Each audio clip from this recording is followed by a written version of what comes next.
बेचारे आम लोग वो इंसाफ ढूंढते फिरे, कचहरियों में ठोकरे खाते फिरे, क्योंकि ताकतवर के सामने कमजोर पे बस है।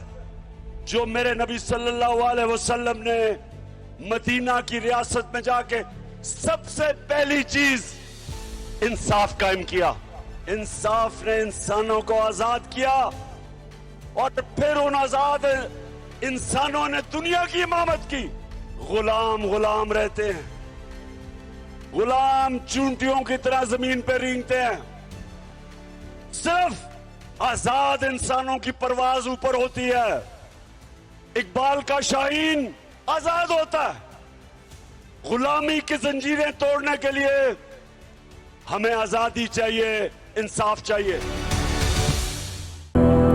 लोग फेल कैसे होते हैं? मेरी जिंदगी के तजर्बे में फेल कैसे होते हैं कि जब मुश्किल आती है एक काम करने में और जब वो रुकावटें आती हैं तो वो कहते हैं चलो छोड़ो इसको, ये नहीं तो मैं कोई और प्लान भी कर लूंगा।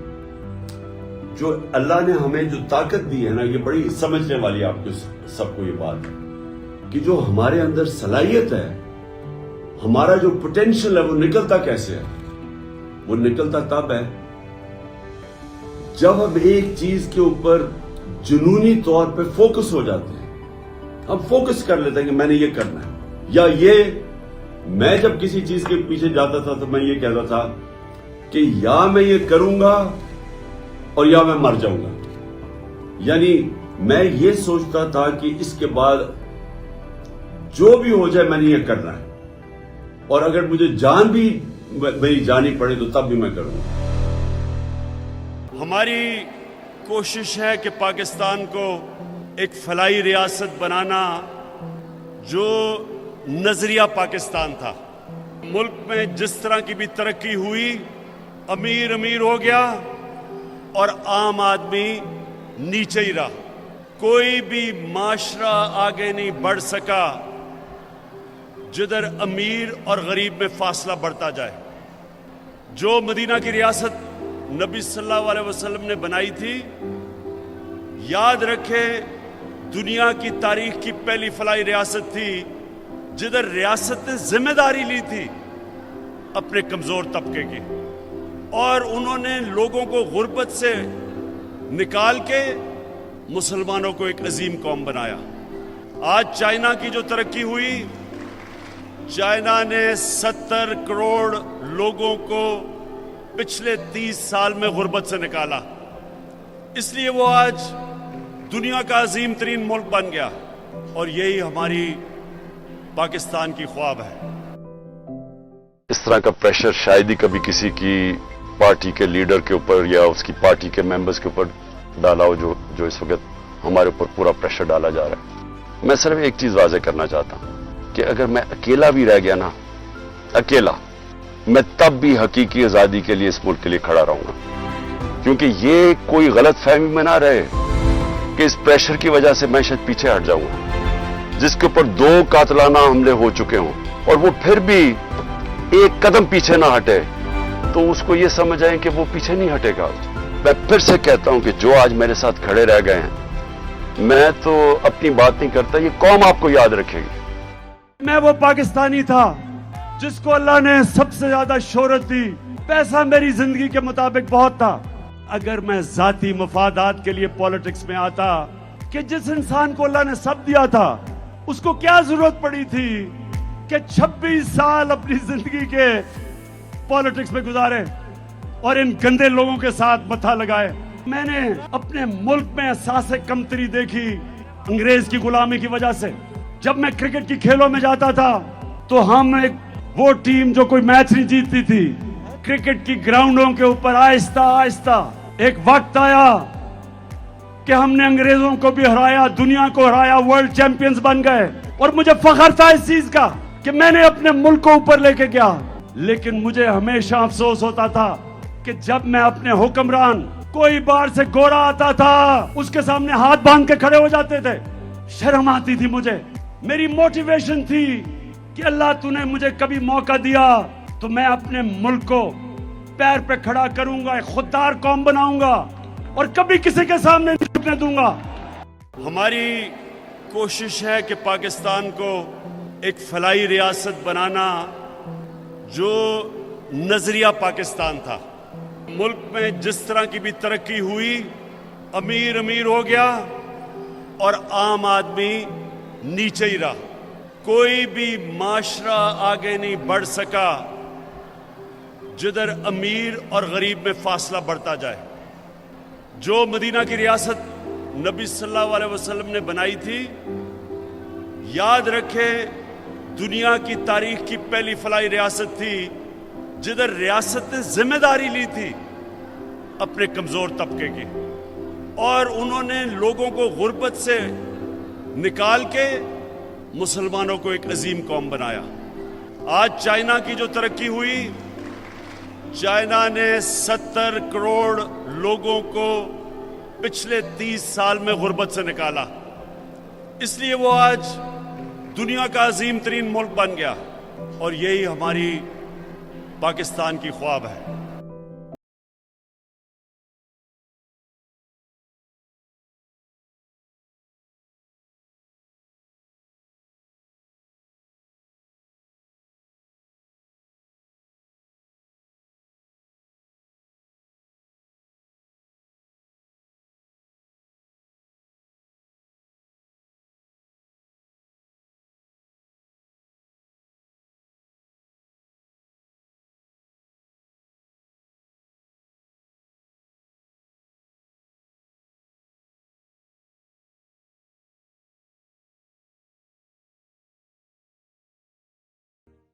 जो तारीख है वो कभी किसी को माफ़ नहीं करती। कौन क्या रोल प्ले कर रहा है, तारीख में हमेशा ये चीज़ें सामने आ जाती हैं। कौन से सुप्रीम कोर्ट के फैसले अच्छे और कौन से इस मुल्क के लिए नुकसानदेह, ये सारी आप तारीख उठा के देख लें, सामने आ जाती है। तारीख कभी किसी को माफ़ नहीं करती, लेकिन एक जिंदा कौम हमेशा अपने हकूक़ के लिए खड़ी होती है। आपने ये ग़ुलामी नहीं कबूल करनी, एक आज़ाद कौम की तरह आपने खड़े होना है। इय्याका नअबुदु व इय्याका नस्तईन, ला इलाहा इल्लल्लाह, कोई खुदा नहीं अल्लाह के सिवा, ये नारों पे पाकिस्तान बना था।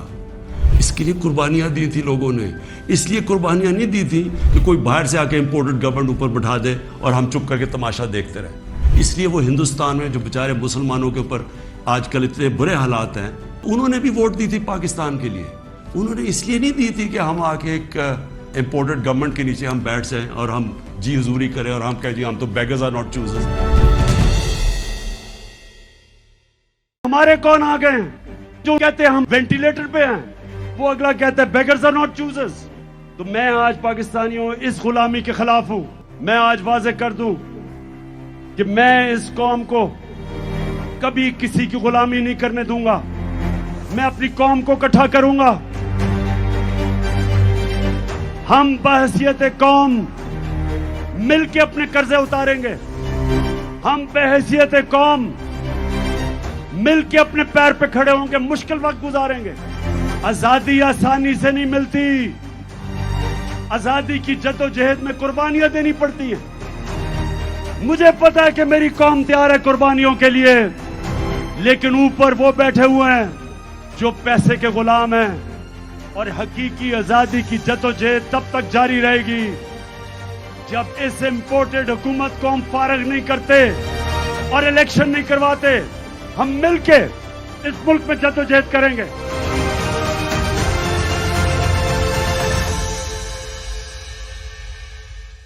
जब एक कौम के अंदर कॉन्फिडेंस चला जाता है तो वो लोगों को खुश करने की कोशिश करते हैं। जनरल मुशर्रफ के दौर में जी इनलाइटेंड मॉडरेशन, ये हमने जिंदगी में पहली दफा लफ्ज सुना था, इनलाइटेंड मॉडरेशन।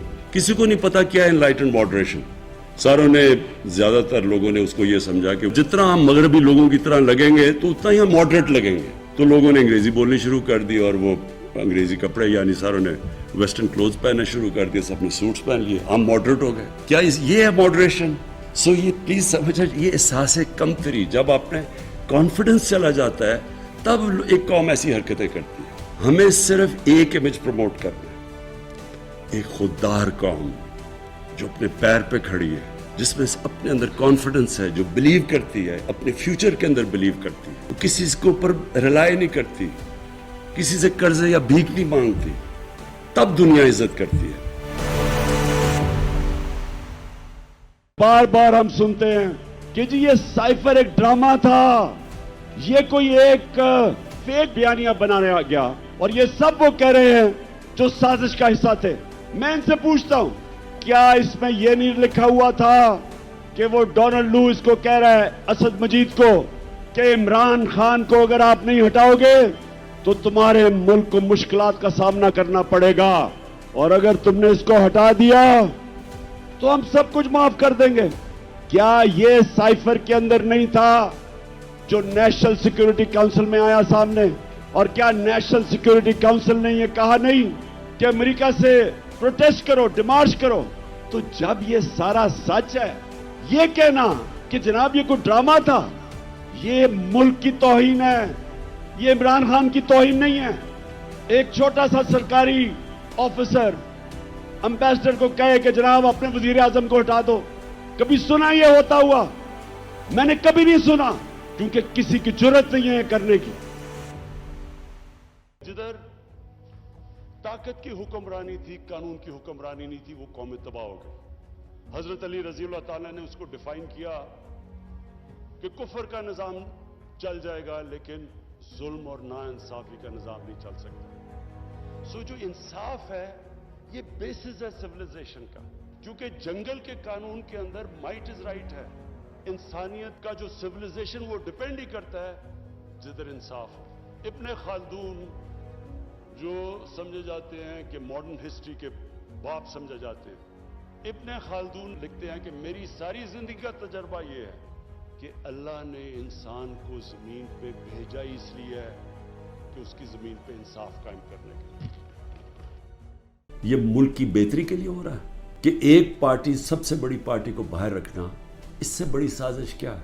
सबसे बड़ी पार्टी को ख़त्म करने का मतलब जमहूरियत ख़त्म करना, और जमहूरियत ख़त्म करने का मतलब आज़ादी ख़त्म करना है। तो ये क्या मुल्क के ख़िलाफ़ साजिश नहीं है?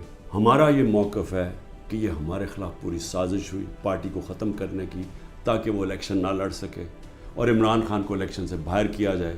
ये 170 केसेस इसलिए हैं कि किसी तरह डिस्क्वालीफाई करो या जेल में डालो। मेरी तरह का आदमी जो 20 साल बाहर कमाई की, सब कुछ बेच के आज मेरा पाकिस्तान में, मेरा एक पैसा पाकिस्तान से बाहर नहीं है। वो ठीक है जिनके अरबों डॉलर बाहर पड़े, और इमरान खान जो सब कुछ अपना छोड़ के बेच के आज पाकिस्तान है, वो गद्दार बन गए। कभी स्ट्रेट लाइन में जिंदगी नहीं जाती, हमेशा साइकिल्स में जाती है। आपकी कामयाबी वो डिपेंड करेगी कि आप दोनों ऊपर और नीचे साइकिल पे आप कैसे रिएक्ट करते हैं। जो ऊपर के साइकिल के ऊपर कंप्लेसेंट हो जाता है, उसका मतलब कि उसका नीचा साइकिल ज़्यादा हो जाता है, और जो निचले साइकिल के ऊपर जब बुरा वक्त होता है उसमें सीखता है, सोल सर्चिंग करता है, अपनी गलतियों का जायज़ा लेता है, फिर मेहनत करके फिर जब आता है तो उसका साइकिल वो और ऊपर चला जाता है। इस तरह दुनिया की ज़िंदगी की स्ट्रगल जाती है। बड़े बड़े बिजनेसेस मैंने अपनी ज़िंदगी में देखे, जब उनको लॉस हुआ, जब बिजनेस में प्रॉब्लम्स आए, तो उन्होंने शॉर्टकट ले ली, उन्होंने फ्रॉड कर दिया बचने के लिए। तो जब आप निचले साइकिल के ऊपर डिमोरलाइज हो जाते हैं, आप कोई फ्रॉड करते हैं, वो आपकी ज़िंदगी का पोटेंशियल ख़त्म हो जाता है। जो जुर्म करते हैं, जो करप्शन करते हैं, हम उनको बुरा नहीं समझते। हम अगर उनको एक्सेप्ट कर जाता है माशरा, और करप्शन को एक्सेप्ट कर जाता है, तो ये सबसे पहले याद रखे कि वो माशरे का तबाही की इसलिए बुनियाद बनती है कि मेहनत क्यों कोई करे। अगर मैं चोरी से पैसा बना सकता हूँ तो मैं क्यों आपकी तरह मेहनत करूँ, मैं पढ़ूँ, मैं अपने ज़िंदगी के 14 साल पढ़ाई में गुजारूँ, फिर मैं 10-10, 9-9 घंटे मेहनत करूँ, काम करूँ, जबकि एक आदमी ना काम करे ना कुछ करे और चोरी करके डाका मार के अमीर तरीन बन जाए। वो माशरा नहीं चलता। इसलिए अमेरिका के अंदर वो कहते हैं चोरों को कि you can run but you can not hide. मैं जब तक जिंदा हूं इस मुल्क में इंसाफ और कानून की बालादस्ती की जंग में लड़ूंगा, रूल ऑफ लॉ के लिए लड़ता रहूंगा। जब तक ताकतवर कानून के नीचे नहीं आता, आप कभी भी ये ना सोचें कि नीचे सरकारी नौकर पटवारी और ये पैसे नहीं लेंगे। हमेशा ऊपर से माशरा ठीक होता है, जो मदीना की रियासत में हुआ था। नबी सल्लल्लाहु अलैहि वसल्लम ने ऊपर से माशरे को ठीक किया, तो हमने ऊपर से ताकतवर को कानून के नीचे लेके आना है। बड़ी कौमें बर्बाद हुई तुम्हारे से पहले, जैसे ताकतवर के लिए एक कानून और कमज़ोर के लिए दूसरा था। जितने ये गरीब मुल्क हैं, हर मुल्क का यही मसला है। हर गरीब मुल्क का मसला ये है कि उनकी एलीट ने पैसा सारा बाहर रखा हुआ है, उनके भी ऑफशोर अकाउंट्स हैं, उनके भी बड़े बड़े मगरबी कैपिटल्स में बड़ी बड़ी प्रॉपर्टीज़ हैं। मेरी ये बिलीफ ये है कि एक पहले पैसे आते हैं और फिर फलाई रियासत नहीं बनती। पहले आप फलाई रियासत बनाते हैं और फिर अल्लाह की बरकत आती है और वो मुल्क ऊपर जाता है। पाकिस्तान का मेरा मॉडल बड़ा सीधा है। हमें भी अपनी, जब तक हम ये एलीट सिस्टम नहीं तोड़ेंगे कि छोटे से एलीट के लिए पाकिस्तान बना हुआ है, वो सारा फैसिलिटीज़ उनकी, पैसे उनके, कर्जे उनको मिलते हैं, सब कुछ फैसिलिटीज़ उनके लिए मिलती हैं, एजुकेशन सिस्टम उनके लिए है। जब तक हम एक इंक्लूसिव ग्रोथ नहीं लेके आएंगे, ये मुल्क वो अपने पोटेंशियल पे नहीं पहुंच सकता। क्रोनी कैपिटलिज्म कि वो वजीर और प्राइम मिनिस्टर बड़े बड़े सरमायाकारों या बिजनेसमैन से मिलके जब चोरी करते हैं और वो मुल्क से फिर चोरी करके पैसा बाहर भिजवाते हैं, ऐसे मुल्क तबाह होते हैं। ये सिर्फ पाकिस्तान का मसला नहीं है, ये आज अगर आप सारी दुनिया के उन मुल्कों में जिधर गुर्बत है वहां सब इस तरह की चोरी हो रही है। व्हाइट कॉलर क्राइम पकड़ी नहीं जाती, वहां वो पैसा चोरी करके बाहर भेजते हैं, ऑफशोर बैंक अकाउंट्स में, लंदन जैसे बड़े बड़े मेफेयर के फ्लैट्स में, वन हाइड पार्क 10 अरब रुपए का जनाब शरीफ खानदान के बेटे के घर में रहता है। ये चोरी तबाह करती है कौमों को। यूथ के अंदर जो चीज़ होती है वो पैशन होता है, जुनून होता है। जैसे जैसे आपकी उम्र होती जाती है तो आप ज़्यादा रियलिज्म पे आ जाते हैं। असल में इंसान बूढ़ा तब होता है जब उसमें जुनून ख़त्म हो जाता है, जब उसको ख्वाब देखना ख़त्म हो जाता है। लेकिन यूथ की ये पावर होती है कि वो ब्लैक एंड वाइट में देखता है, अच्छे बुरे में देखता है। और यूथ अमूमन रेवोल्यूशंस जो आई हैं वो हमेशा यूथ लेड होती हैं। मेरा ईमान है कि ये बिल्कुल वाइप आउट हो जाएंगे इस आने वाली इलेक्शन में। ये जो पुराने लोग हैं और इनको यूथ इनको हटाएगा। और ये हमें अल्लाह का शुक्र अदा करना चाहिए कि हमारा एक यंग पॉपुलेशन है जिसमें ये एक जुनून है चेंज का। मैं अपनी कौम को ये बताना चाहता हूं कि अल्लाह में ईमान मजबूत करें। देखें, ये इस वक्त अगर आप ना खड़े हुए और ये जुल्म के सामने आप झुक गए और ये जो खौफ की जंजीरों में बंधे रह गए, तो आगे तो आपको कोई मुस्तकबिल नहीं है। हम ये कौम जुल्म के सामने अब सर ना झुकाएं अपना, हम एक स्टैंड लें, हम खड़े हों कि हम ये नहीं जुल्म लेते। आपको किसी सूरत घरों में डर के बैठना नहीं चाहिए। वो इकबाल का एक शेर है कि है जुर्म ज़ईफ़ी की सजा मर्ग मफाजात, बुज़दिली की सजा ही मौत है। ये गैरतमंद कौम है, ये वो कौम है। जब हमारा मुल्क बन रहा था तो जो नारा था कि पाकिस्तान का मतलब क्या, ला इलाहा इल्लल्लाह, ऐ अल्लाह तेरे सिवा किसी के सामने नहीं झुकता, बुतों से तुझे उम्मीद है, खुदा से ना उम्मीदी। ये बता तो सही और काफरी क्या है। मौलाना रूमी कहते हैं कि जब अल्लाह ने तुम्हें पर दिए तो क्यों जमीन पे रेंग रहे हो चूंटियों की तरह। हम सब के पास पर है क्योंकि हम अल्लाह की सबसे अजीम मखलूक है, अशरफुल मखलूकात। उसने जिसके फरिश्तों को कहा कि इनके सामने झुको, इंसान के सामने। हम वो लोग हैं, हम जानते नहीं है कि अल्लाह ने हमें कितनी ताकत दी है। जब शैतान ने कहा कि मैं नहीं झुकता, ये मिट्टी का बना हुआ है, मैं आग का, तो अल्लाह ने कहा तुम्हें नहीं पता कि मैंने इसे कितनी ताकत दी है, सलाहियत दी है, पावर दी है। तो हम सबको अल्लाह ने पावर दी है, हम सब में पोटेंशियल है कि हम कुछ भी कर सकते हैं। जंजीरें बंधी हुई हैं जो रोकती हैं हमें ऊपर जाने से। याद रखें, शुरू में आते साथ ही वह दूध की नहरें नहीं बह रही थी मदीना में।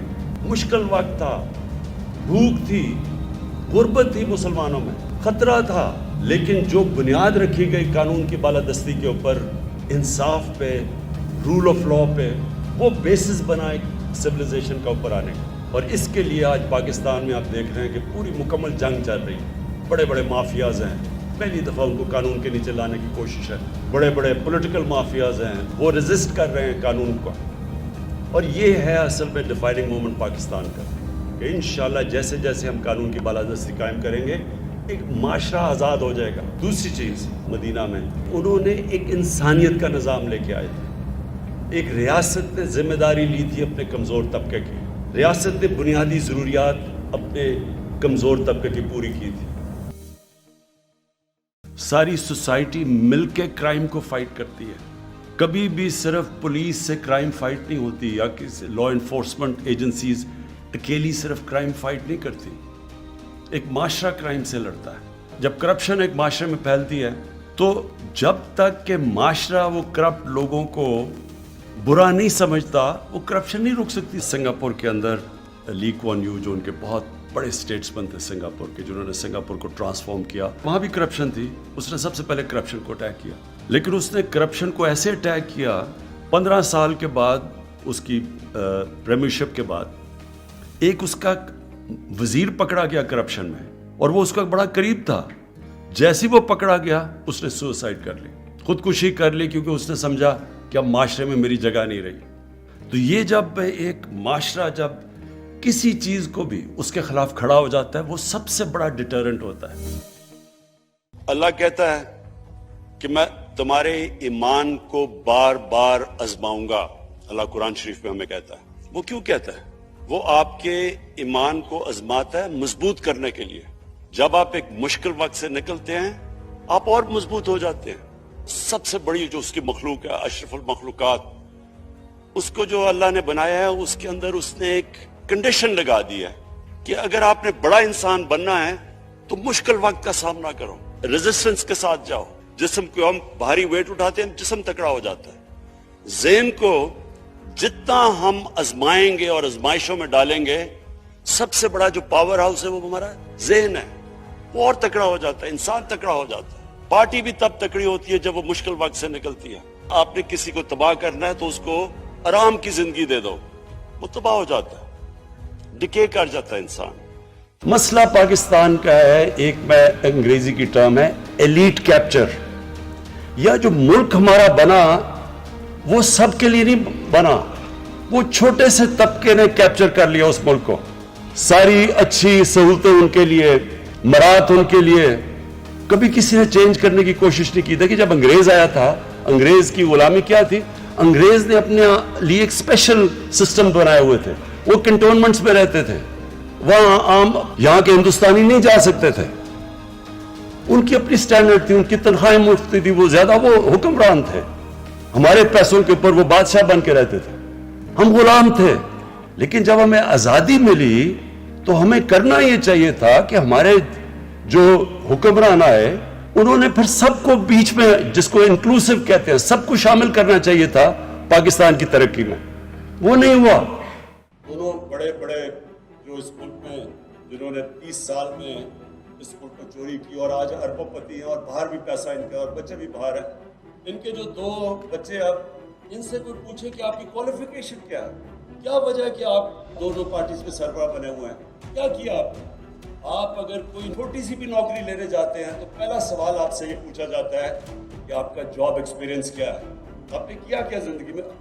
جاب ایکسپیرینس کے بغیر آپ کو کہیں نوکری نہیں ملتی. تو ان دونوں سے اگر کوئی پوچھے کہ آپ کا جاب ایکسپیرینس کیا ہے تو وہ کہیں گے جی ہمارے دونوں کے باپ پاکستان کے کرپٹ ترین آدمی تھے, یہ ہماری کوالیفیکیشن ہے.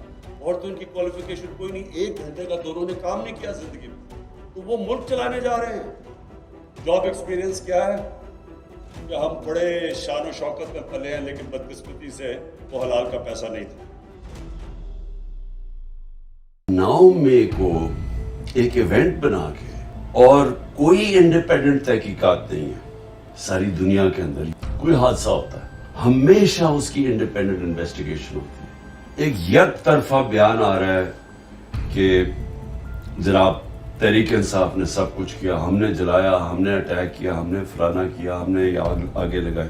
اور ہمیں تو تعجب یہ ہے کہ ایک پارٹی 27 سال سے جس نے کبھی کوئی آرسن یعنی جلانے میں کوئی نہیں کیا, ہماری کوئی تاریخ نہیں ہے اس طرح کرنے کی. جب مجھے گولیاں لگتی ہیں تب سب سے زیادہ رد عمل آنا چاہیے تھا, تب بھی کوئی ایسا نہیں ہوا.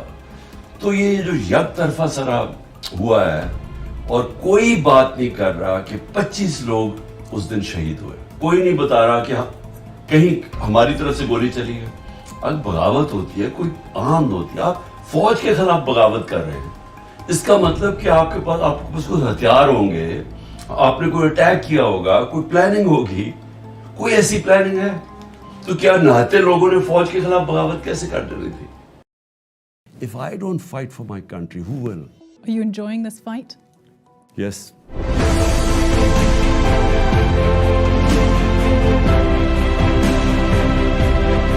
Because I think if I woke up and there was no challenge in my life, I would think it's the end of my life. So there's never a point you're going to step aside? I don't know, because right now I see this huge challenge in front of me. So I'm just focused on that. What happens after that, I don't know. Get Pakistan out of this quagmire is going to be probably the most phenomenal thing that anyone could ever do.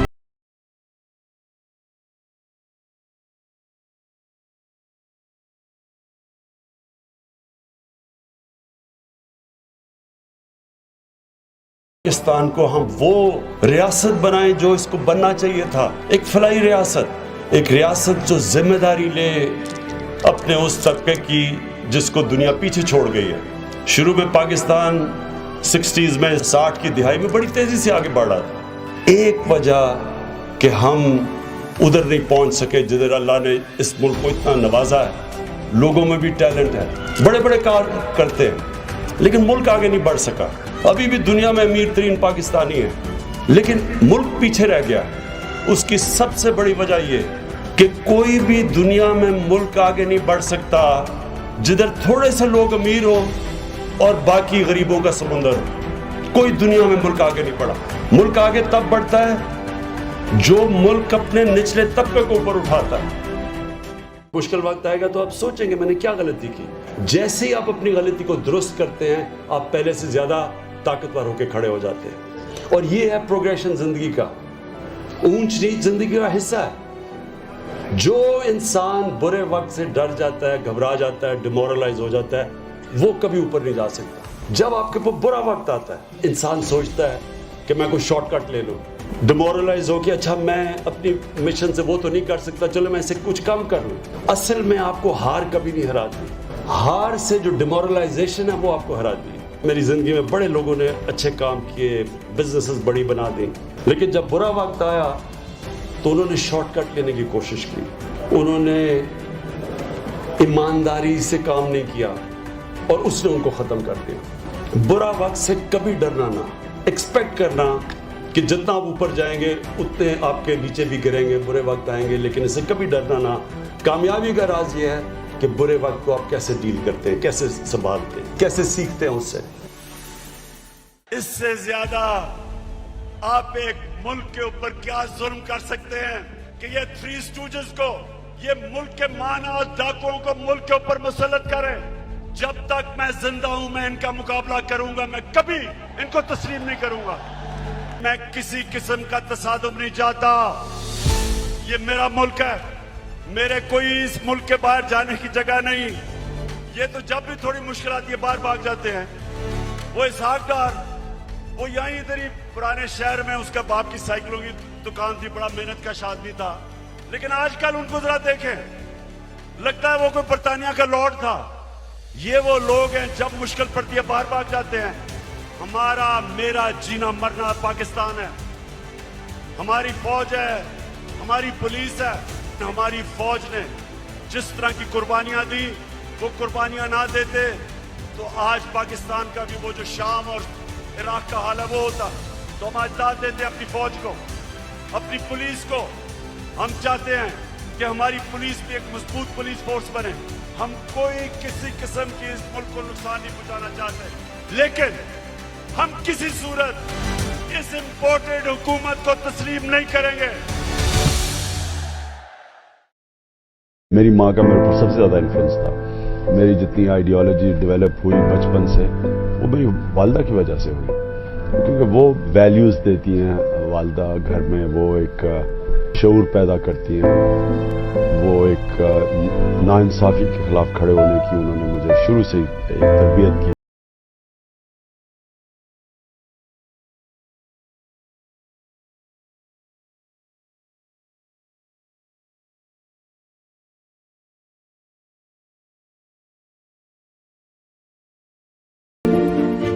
ہم جو انسان ہے نا, ہم self respect اور dignity سب چاہتے ہیں. غریب سے غریب آدمی بھی ہوتا ہے نا, اس کو ڈگنیٹی چاہیے ہوتی ہے, سیلف ریسپیکٹ چاہیے ہوتی ہے. یہ جو شہباز شریف اور یہ جو زرداری وغیرہ, انہوں نے اپنے پیسے کے لیے انہوں نے جو ظلم کیا نا, اللہ نے ان کے منہ سے ہی نکال دیا کہ جو یہ اندر سے ہے. ان کو کوئی فرق نہیں پڑتا کہ پاکستانیوں کے اوپر ظلم ہو. میرا تو کھیلوں کی گراؤنڈ میں ٹریننگ ہوئی نا, اگر میں اپنی ٹیم کو کہوں کہ تم تو ہو ہی کسی کام کے لیے, تم تو جیت ہی نہیں سکتے, تمہارا تو کچھ ہے ہی نہیں, تو وہ کیسے میچ جیتے گی. ہم جب شروع میں میچ کھیلتے تو انگریزوں سے اتنا کمپلیکس ہوتا تھا, پہلے سے ہی ہارے ہوئے جاتے تھے کہ جی ہم انگریز کو ہرا ہی نہیں سکتے. انہوں نے وہ کر دیا پاکستانی قوم کے, اگر ہم ایسے کر کے نہ کھڑے ہوں امریکہ کے سامنے تو قوم کا وجود ہی ختم ہو جائے گا. اس کی وجہ سے ہم یہاں ہیں. 26 سال سے میں کوشش کر رہا تھا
دیا ہے کہ اچھائی کے ساتھ کھڑے ہو, امر بالمعروف و نہی عن المنکر, برائی کے خلاف اچھائی کے ساتھ. انسان کو اس نے کہا ہے آپ ظالم کے خلاف کھڑے ہو, مظلوم کے ساتھ کھڑے ہو, آپ سچ کے ساتھ کھڑے ہو, جھوٹ کے خلاف کھڑے ہو. انسان کو تو اللہ کو جواب دینا ہوتا ہے, اس نے تو دنیا میں بھیجا ہے اور اس نے آپ کو کہا ہے کہ آخرت میں تمہارے سے جواب لوں گا. کیا تم رائے حق پہ چلے؟ کیا تم انصاف کے ساتھ کھڑے ہوئے؟ کیا تم نے ظلم کا مقابلہ کیا؟ کیا تم نے ناانصافی کے خلاف جہاد کی؟ کیا تم نے اپنی آزادی کے لیے, کیونکہ اللہ نے تو آپ کو لا الہ الا اللہ کے بعد آزاد کر دیا. جب سے پاکستان بنا ہمارے اندر ایک بڑی بدقسمتی ہے. ہمارا لیڈر عظیم تھا قائد اعظم محمد علی جناح, ایک غلام ہندوستان میں ایک آزاد انسان تھا جو لا الہ الا اللہ ہے نا, وہ انسان میں غیرت دیتا ہے, اور غیرت کے بغیر نہ کوئی انسان بڑے کام کرتا ہے, نہ آج تک قومی غیرت کے بغیر کوئی ملک اٹھا ہے. ہمارا تو دعویٰ ہے کہ لا الہ الا اللہ, اللہ تیرے سوا کسی کے سامنے نہیں ہم جھکتے. اور جب مسلمان کسی کے سامنے جھکتا ہے تو وہ سب سے بڑا شرک سمجھا جاتا ہے اسلام میں. ہمیں لا الہ الا اللہ غیرت دیتا ہے, ہمیں غیرت مند قوم ہے. ہم ان چوروں ڈاکوں کی طرح کسی کی غلامی قبول نہیں کرتے. آج تک دنیا کی تاریخ میں کبھی کوئی انقلاب کو نہیں روک سکا. یہ سیاست نہیں ہو رہی, یہ انقلاب آ رہا ہے. قوم آج تحریک پاکستان کے بعد دوسری آزادی کی تحریک کے لیے تیار ہے. اپنی حقیقی آزادی کے لیے قوم باہر نکل رہی ہے, اور اس کو نہ تم روک سکتے ہو گیدڑ نواز لندن میں بیٹھ کے, نہ یہ تمہارا بوٹ پالش کرنے والا مجرم بھائی روک سکتا ہے, نہ اس کا کرپٹ بیٹا روک سکتا ہے, اور نہ وہ 18 قتل کرنے والا انٹیریئر منسٹر روک سکتا ہے. اس کو کوئی طاقت نہیں روک سکتی. میرے پاکستانیوں, ہمارا جو نظریاتی لیڈر इलामा इकबाल थे, उन्होंने तभी कह दिया था कि हमने इकबाल का शाहीन बनना है, हमने वो लोग बनने हैं जिन्होंने दुनिया की इमामत करनी है। अल्लाह ने इंसान के हाथ में ये चीज छोड़ दी है कि वो या परवाज कर सकता है और वो या जमीन के ऊपर रेंग सकता है। अल्लाह ने कुरान में कहा है कि इंसान जब ऊपर जाता है तो फरिश्तों से ऊपर चला जाता है, और जब वो नीचे गिरता है तो जानवरों से नीचे चला जाता है। ये जो ऊपर बैठे हुए हैं ये जानवरों से नीचे चले गए हैं। एक जानवर भी उतना खाता है जितना उसकी भूख होती है, इनका तो पेट ही नहीं भरता। मेरे नौजवानों, हमने अपने मुल्क को बचाने के लिए और आजाद रखने के लिए निकलना है। It is important to understand this. The Prophet lives in our hearts. When he's ridiculed, when he's insulted, we human beings understand one thing: the pain of the heart is far, far, far more hurtful than physical pain. And that's why the Muslims react. And I've always thought that if I ever had this stage, I would try and explain this to the world community, especially to the Western community, because having lived in the Western community, people didn't understand this. And every 2 or 3 years, someone would malign our Prophet, peace be upon him. There would be a reaction by the Muslims. And again, it was Islam, an intolerant religion. Again, this time, I blame a certain section of the people in the West who deliberately provoked this, knowing the impact it would have. But the majority of the people in the West didn't understand. This is where, again, Muslim leadership let the Muslims down. We should have explained to them what our Prophet, peace be upon him, means to us.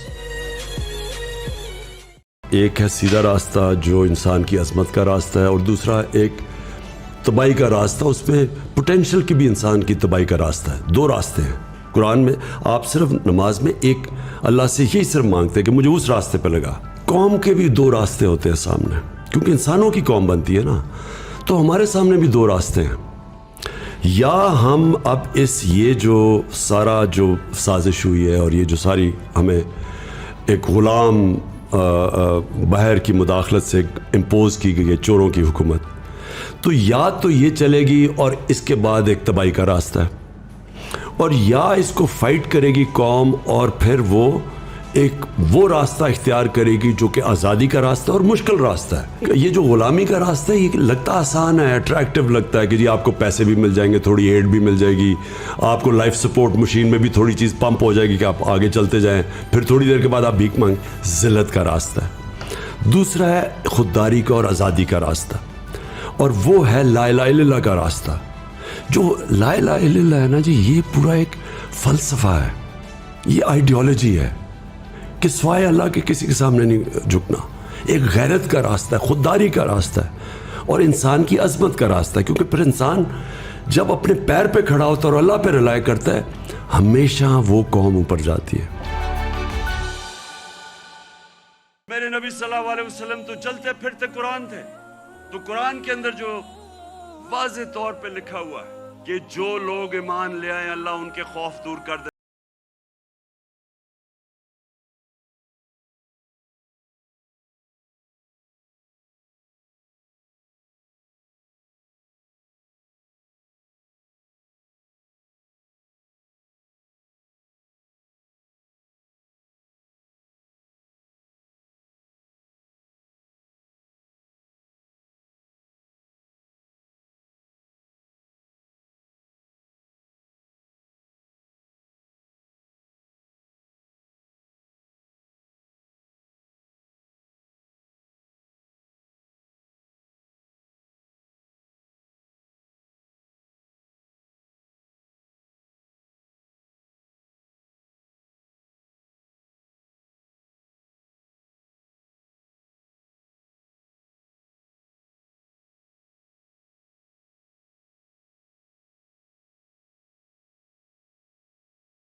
बड़ा इंसान वो होता है जो अपनी ज़ात के लिए ज़िंदगी नहीं गुजारता। बड़े बड़े अमीर लोग आए दुनिया में, कौन सी दुनिया की तारीख किस अमीर आदमी को जानती है? लेकिन उस अमीर आदमी को जानती है जो अपने पैसे से इंसानों की खिदमत करता है। जब उनकी फौजों ने फतह कर लिया सारा अरब, वो उन्होंने अपने उसी घर में रहे, मस्जिद नबी में, महल्लात नहीं बनाए। जब वो जा रहे थे दुनिया से, कोई जायदादें नहीं छोड़ी अपनी, कोई पैसा नहीं बनाया। ये जो पैसा बनाना है, ये सबसे ज्यादा बुत परस्ती है। ये हम याद रख लें कि एक इंसान जब तबाह होता है, वो अपनी जिंदगी की मशीन पैसा बना लेता है। हमने अपने नबी सल्लल्लाहु अलैहि वसल्लम की जिंदगी से हमें ये पता है कि वो इतने अजीम आदमी थे। जो माइकल हार्ट की बात करते हैं 100 ग्रेटेस्ट मैन, उनमें सबसे ऊपर वो हमेशा रहेंगे, क्योंकि किसी ने वो अचीव किया ही नहीं जो उन्होंने किया है। उनका तो पैसा बनाना मकसद ही नहीं था, उनकी पावर भी मकसद नहीं था। जो भी वो करते थे एक इंसानियत के लिए थे। जितने भी बड़े बड़े सूफी आए इस बड़े सगीर में, आज भी उनके मज़ारों पे चले जाओ, लाखों लोग जाते हैं वहां, क्योंकि वो उनकी सुन्नत पे चल रहे थे नबी सल्लल्लाहु अलैहि वसल्लम। वो भी बड़े इंसान थे। जो उनके रास्ते पे चलता है वो बड़ा इंसान बन जाता है। मुझे बार बार कहा जाता है कि आप जिद्दी हैं, आप कि आप ये नहीं करिए जो लोगों ने करप्शन की हुई है, बस इनको छोड़ दें, इनको माफ कर दें, इनके ऊपर ना बात करें, मुल्क का सोचें। मुझे बड़े बड़े, जो मैं हुकूमत में भी था तो मुझे प्रेशर पड़ता था कि जी एनआरओ दे दो इनको। देखें, हमारे नबी सल्लल्लाहु अलैहि वसल्लम रहमतुल आलमीन थे। उनसे ज्यादा रहम करने वाला इंसान नहीं था, जिसको अल्लाह ने कहा कि सारी दुनिया के लिए रहमत बन के आए, मुसलमान हो या नहीं हो। जब फतह मक्का हुई, उन्होंने उन सारे कुफार को माफ कर दिया जिन्होंने मुसलमानों पे बड़ा जुल्म किया था, उनके ऊपर हर किस्म का तशद्दुद किया था, उनको हिजरत करनी पड़ी, लेकिन रहमतुल आलमीन ने सबको माफ कर दिया। लेकिन जब उनके पास एक आदमी आया और कहा कि देखें जी, ये कुरैश की लड़की ने चोरी की है, ये कुरैश की लड़की है, इसको माफ कर दें, तो तब उन्होंने कहा कि मेरी बेटी भी अगर चोरी करेगी उसको भी माफ नहीं किया जाएगा। आप जिस दिन चोरी को माफ करना शुरू कर दें, आप अपना माशरा तबाह कर देते हैं। गुलाम तो कभी ऊपर जा ही नहीं सकता है। और जब एक मुसलमान दावा कर देता है कि ला इलाहा इल्लल्लाह, वो फिर वो कैसे किसी की गुलामी कर सकता है? इसका मतलब कि आपने जो अल्लाह से वादा किया है, आपने हल्फ लिया है, ला इलाहा इल्लल्लाह, अल्लाह से आपका हल्फ है कि अल्लाह तेरे सिवा मैं किसी के सामने नहीं झुकूंगा, फिर आप कैसे किसी की गुलामी कर सकते हैं? और फिर जब आप ये दावा कर देते हैं तो फिर अल्लाह आप पे छोड़ देता है, और कौमें वो उठती हैं जो फिर अपने पैर पे खड़ी होती है, फिर कुर्बानियां देती है, मिल के कौम कुर्बानी देती है, वो फिर निकल जाती है। मोहम्मद मुस्तफा सल्लल्लाहु अलैहि वसल्लम वाहिद इंसान कुरान में अल्लाह अपना हबीब कहता है, जिससे अल्लाह प्यार करता है। जिससे अल्लाह प्यार करे उसको क्या चीज की जरूरत? को मदीने की गली रख दिया सरकार के कदमों पे सुल्तानों ने सर। एक चीज से आप नमाज में अल्लाह से मांगते हैं, वो सीधा रास्ता। तो वो जो सीधा रास्ता, वो आप अपने नबी का रास्ता मांग रहे हैं। वो आसान रास्ता नहीं है, लेकिन वो आपकी अजमत का रास्ता है।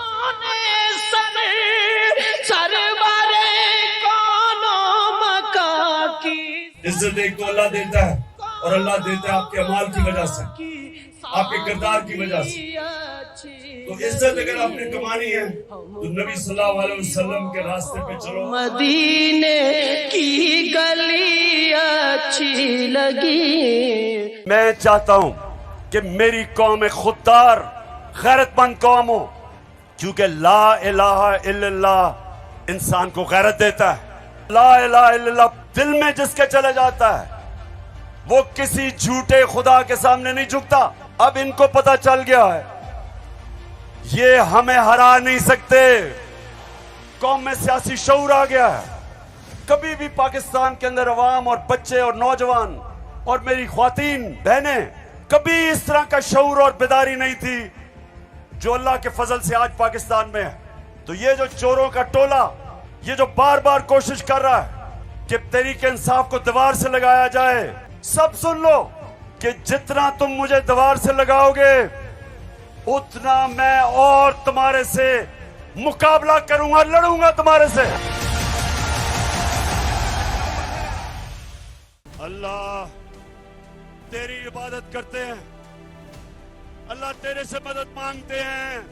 किसी इंसान के सामने हम अपना सर नहीं झुकाते और किसी सुपर पावर के सामने हम नहीं झुकते।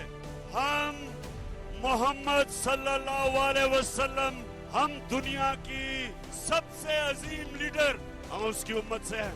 हम किसी के सामने नहीं झुकते। हमें ला इलाहा इल्लल्लाह गैरत देता है, हमें गैरतमंद कौम है। हम किसी की गुलामी कबूल नहीं करते। जब मुल्क के अंदर जुल्म और नाइंसाफी होती है, जिंदा माशरा इंसाफ के लिए खड़ा होता है। अल्लाह ने मुसलमानों को क्यों कहा जहाद करने का? जहाद क्या है? जहाद जुल्म और नाइंसाफी के सामने खड़ा होना। इसलिए अल्लाह ने आपको कहा है कि जुल्म का मुकाबला करो, जुल्म के सामने सर ना झुकाओ।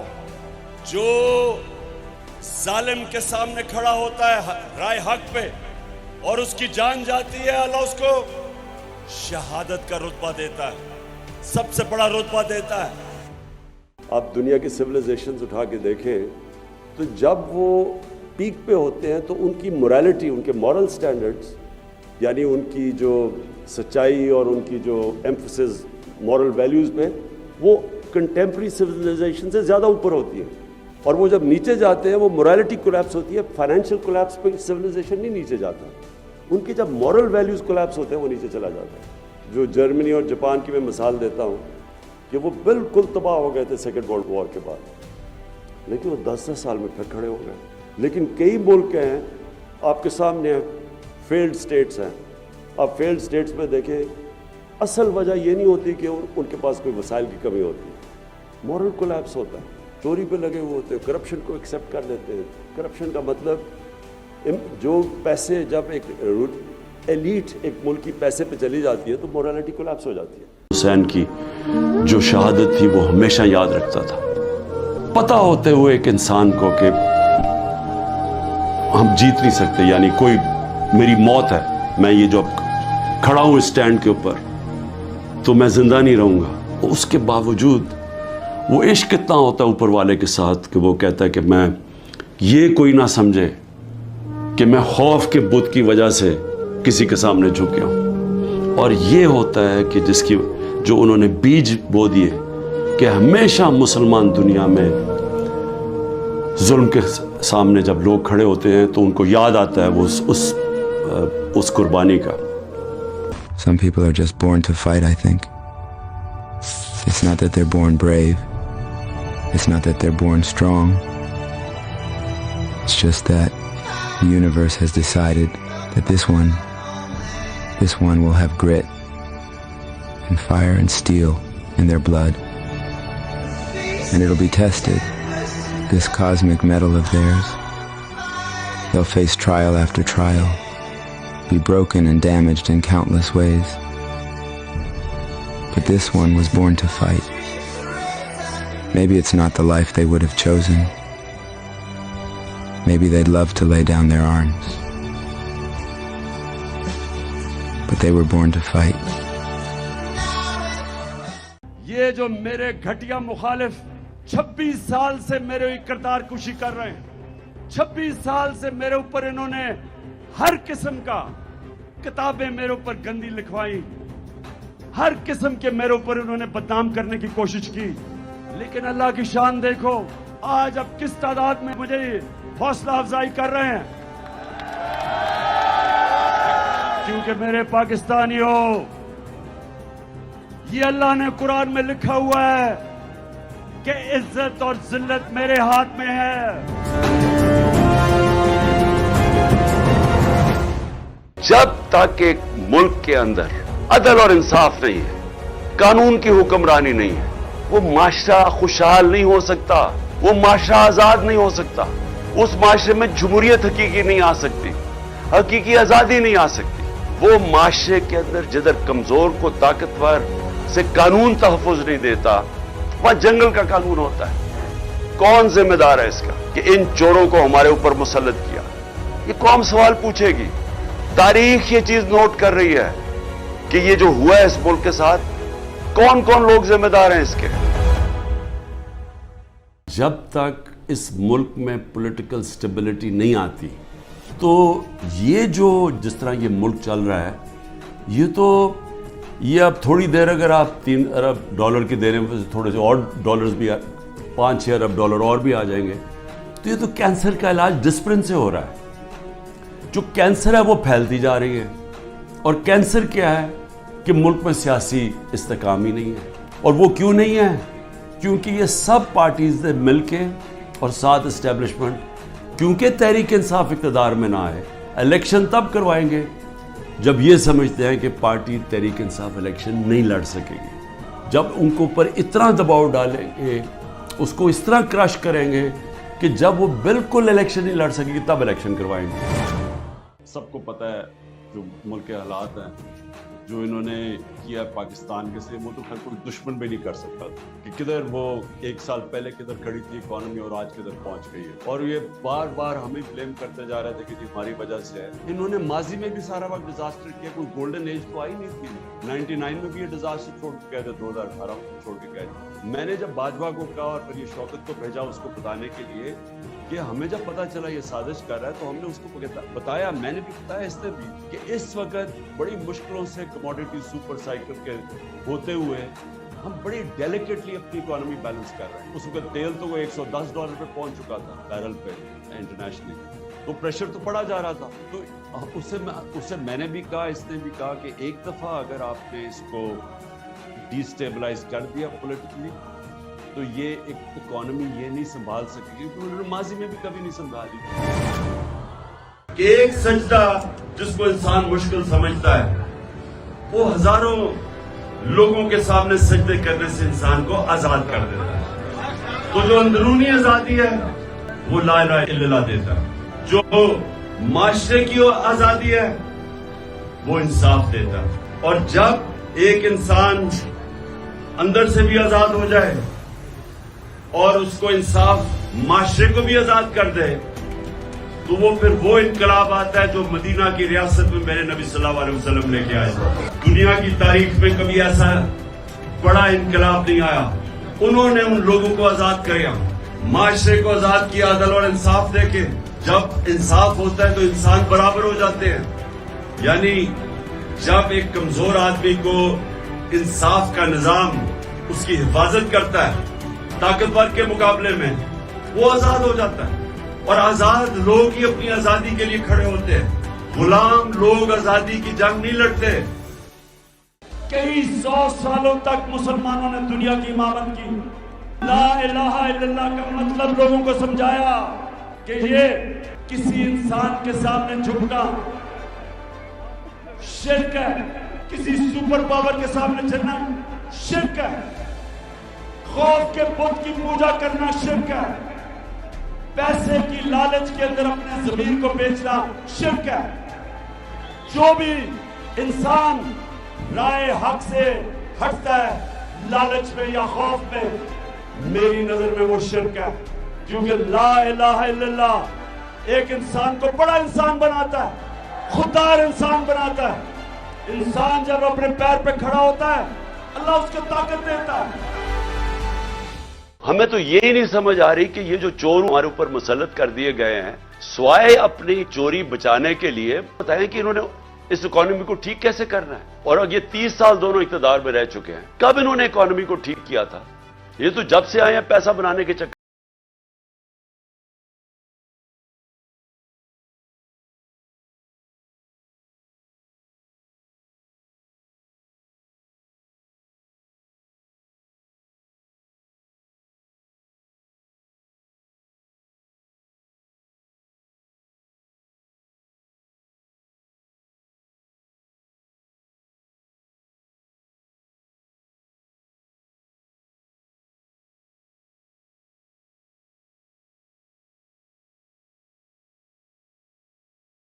ایکشن لیتا ہے.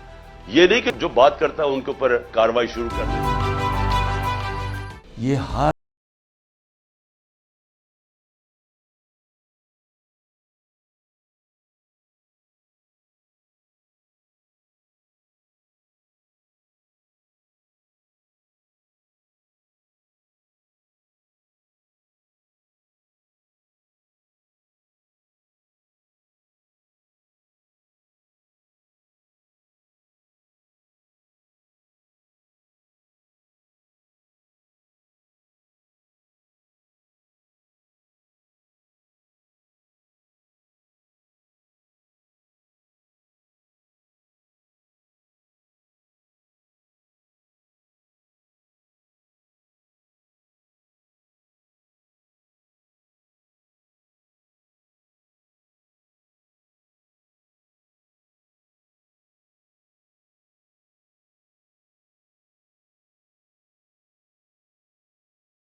آزادی ہوتی کیا ہے؟ ایک تو ہوتی ہے کہ ہندوستان سے انگریز چلا گیا، ہم آزاد ہو گئے، پاکستان بن گیا. دوسری آزادی کیا ہے؟ جو اصل آزادی ہے. اصل آزادی آپ کو انصاف دیتا ہے. ایک قوم کو اصل آزادی تب ملتی ہے جس قوم میں قانون کی حکمرانی ہوتی ہے، جدھر انصاف ہوتا ہے. اور انصاف کا کیا مطلب؟ کہ جدھر طاقتور اور کمزور قانون کے سامنے ایک برابر، جدھر قانون کمزور آدمی کو طاقتور سے تحفظ دیتا ہے، وہ انسانوں کو آزاد کر دیتا ہے. اور وہی آزاد انسان ملک کو اٹھا دیتے ہیں. قانون کی حکمرانی سے جو آزادی ملنی چاہیے تھی وہ نہیں ملی. کیوں نہیں ملی؟ جب مارشل لا آتا تھا قانون ختم، آئین ختم. لیکن جب ہمارے لوگ جو ڈیموکریٹس اپنے آپ کو کہتے تھے، انہوں نے بھی قانون کو نہیں چلنے دیا، اپنے لیے NRO لے لیا. باقیوں کو چوروں کو پشک پکڑو لیکن ہم قانون سے اوپر ہیں. تو جب قانون کی حکمرانی نہیں آئی پاکستان میں تو یہاں جنگل کا قانون رہا ہے اور اس لیے لوگ غلام رہتے ہیں. سارے اللہ کے نبی انصاف کے لیے سٹینڈ لیے، انہوں نے مشکلیں برداشت کی. ہمارے نبی صلی اللہ علیہ وسلم کتنی مشکلیں برداشت کی انہوں نے مکہ میں جب ان کی آزادی رائے لی گئے کہ ایک خدا ہے. کتنی مشکلیں انہوں نے اٹھائیں. اور ہمیں اللہ کہتا ہے ان کے راستے پہ چلو، اور ہم یہاں ظلم کے سامنے گھٹنے ٹیک کے بیٹھے ہوئے ہیں اور دیکھ رہے ہیں تماشا کہ سارا ملک کا اوپر گند اوپر بٹھا دیا، اور ہمیں کہہ رہے ہیں کہ جی اگر آپ منہ کھولیں گے تو آپ کے گھر توڑ دیں گے، آپ کو جیلوں میں ڈال دیں گے، آپ کو ملٹری کورٹس میں ٹرائی کریں گے. ہمیں ڈرا ڈرا کے جناب کے بھیڑ بکریوں کی طرح ہمیں رکھنا چاہتے ہیں. یہ ہے وقت سٹینڈ لینے کا.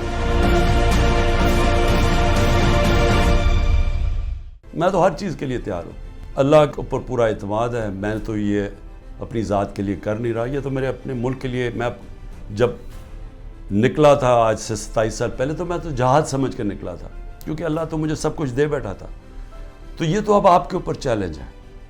کیا آپ نے چپ کر کے ظلم ہونے دینا اپنے اوپر اور اپنا مستقبل ختم کرنا ہے، یا آپ نے پرامن احتجاج کرنا ہے اور سب نے مل کے کرنا ہے کہ یہ ظلم ہمیں قبول نہیں، ہم آزادی چاہتے ہیں، ہم حقیقی جمہوریت چاہتے ہیں. حقیقی جمہوریت کا مطلب حقیقی آزادی چاہتے ہیں. ہم کسی صورت کسی ظالم کے سامنے سر نہیں جھکاتے. اور جب یہ قوم نے فیصلہ کر لیا، کوئی ظالم نہیں آپ کے سامنے کھڑا ہو سکتا. وہ صرف تب تک کھڑا ہوتا ہے جب وہ سمجھتا ہے کہ آپ خوف کے بت کی پوجا کرتے ہیں. جب تک اس کے سامنے جھکے رہیں گے وہ آپ کے اوپر حاوی رہے گا. جب قوم یہ بت توڑ دے گی، قوم آزاد ہو جائے گی. جھوٹے لوگ، ڈرپوک لوگ بڑے قوم نہیں بنا سکتے. سچے لوگ، دلیر لوگ، جو لا الہ الا اللہ میں ماننے والے لوگ، غیرت مند لوگ، وہ صرف بڑی قوم بنتا ہے. مدینہ کی ریاست میں وہ ثابت ہوا ہے. جنگ بدر کے 11 سال بعد تو ایک سپر پاور گری اور 13 سال کے بعد دوسری گری ان کے سامنے. تاریخ کا حصہ ہے یہ. تو میں صرف آپ کو یہ سمجھانا چاہتا ہوں اور اپنی قوم کو، ہم ایک بڑی قوم نہیں بن سکتے جب تک ہم اپنا کیریکٹر ٹھیک نہ کریں، ہم بھی صادق اور امین نہ بنیں۔ جن لوگوں کو ہم کافر کہتے ہیں سوچتے بھی نہیں کوئی دھاندلی ہوگی الیکشن میں۔ ہمارے یہاں پولنگ ایجنٹس بیٹھے ہوتے ہیں، وہاں ہو رہا ہوتا ہے، پھر لڑائیاں ہو رہی ہوتی ہیں، وہاں تو آتا ہے سیدھا ووٹ ڈال کے چلا گیا، کوئی پوچھنے والا بھی نہیں ہوتا۔ اگر ہم نے بڑی قوم بننا ہے، عظیم قوم بننا ہے، وہ جو ہمیں بننا تھا، جو ہم آج جنگ لڑ رہے ہیں قانون کی بالادستی کی، سارے مافیاز کے خلاف، یہ اس پہ انشاءاللہ ہم کامیاب ہوں گے۔ میرے سامنے دو راستے ہیں، ایک ہے یہ خوف کی فضا بنا کے ہمیں غلام بنا رہے، فرعون یہ کرتا تھا، خوف اتنا پھیلا کے لوگوں کو غلام بنایا ہوا۔ دنیا کی تاریخ کا یزید یا ڈکٹیٹر وہ ہمیشہ خوف کے ذریعے لوگوں کو کنٹرول کرتا۔ میں نے تو کبھی کسی کو غلامی کی نہیں ہے، میں تو لا الہ الا اللہ میں ماننے والا آدمی ہوں جس نے مجھے آزاد کیا ہوا ہے۔ میں تو ایک آزاد انسان ہوں۔ میں آج اپنی قوم کو یہ کہنا چاہتا ہوں کہ دیکھیں اللہ نے جب آپ ہیں محمد مصطفیٰ محمد صلی اللہ علیہ وسلم کی امتی، جب انہوں نے آپ کو لا الہ الا اللہ کا کلمہ پڑھایا تھا،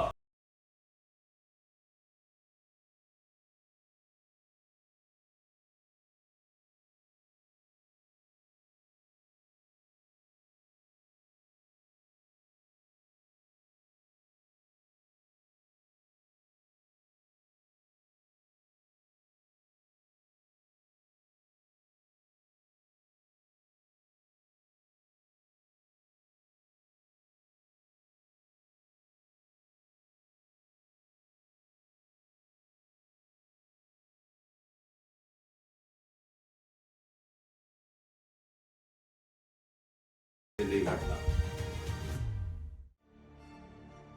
اگر معاشرے میں ظلم اور ناانصافی ہے، سارے معاشرے کے لوگ اس کے خلاف کھڑے ہوں گے، آواز بلند کریں گے، یعنی سیاست میں آئیں گے اس کو کاؤنٹر کرنے کے لیے۔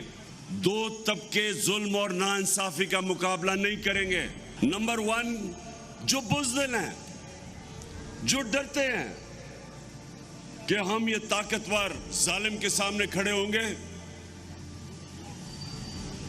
تو وہ ہمارے پر ظلم کرے گا۔ کوفہ کے لوگ، ان کو پتا تھا کہ حضرت امام حسین سچ پہ کھڑے ہیں، ان کو پتا تھا وہ رائے حق پہ ہیں، لیکن کوفہ کے لوگوں نے یزید کے ظلم سے ڈر کے حضرت امام حسین کی مدد نہیں کی۔